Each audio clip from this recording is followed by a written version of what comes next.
बिहार के महागठबंधन में असेंबली इंतखाबात में शिकस्त के बाद इल्जाम तराशी का सिलसिला शुरू हो गया है। एनडीए ने 243 रुकनी असेंबली में 200 से ज्यादा नशिस्तों के साथ इख्तिदार बरकरार रखा।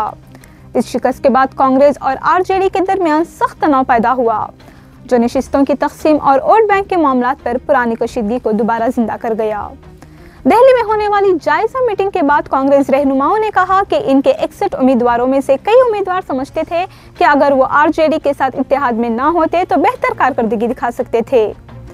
कांग्रेस लेजिस्लेचर पार्टी के रहनुमा शकील अहमद खान, जो कड़वा सीट पर जेडीयू के उम्मीदवार दुलाल चंद्र गोस्वामी से हार गए थे, इन्होंने कहा कि अंदरूनी जायजों से मालूम हुआ कि इत्तेहाद ने पार्टी की मुमकिन कामयाबी को कमजोर किया।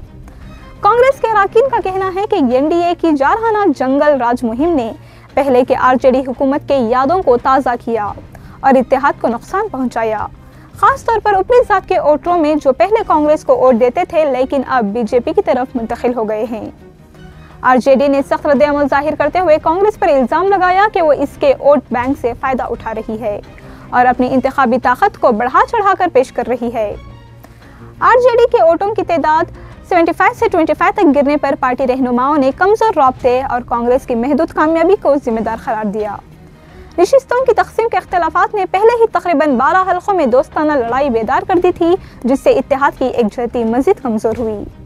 बीजेपी ने इस इंतशार का फायदा उठाया और इसे अपोजिशन ब्लॉक की नजरियाती हम आहंगी की कमी के सबूत के तौर पर पेश किया। इल्जाम तराशी के बावजूद महागठबंधन के शराकतदारों ने हफ्ते को मुलाकात की और असेंबली के इफ्तिताही इजलास से कबल यकजहती के साथ तेजस्वी यादव को अपने रहनुमा के तौर पर मंजूर किया।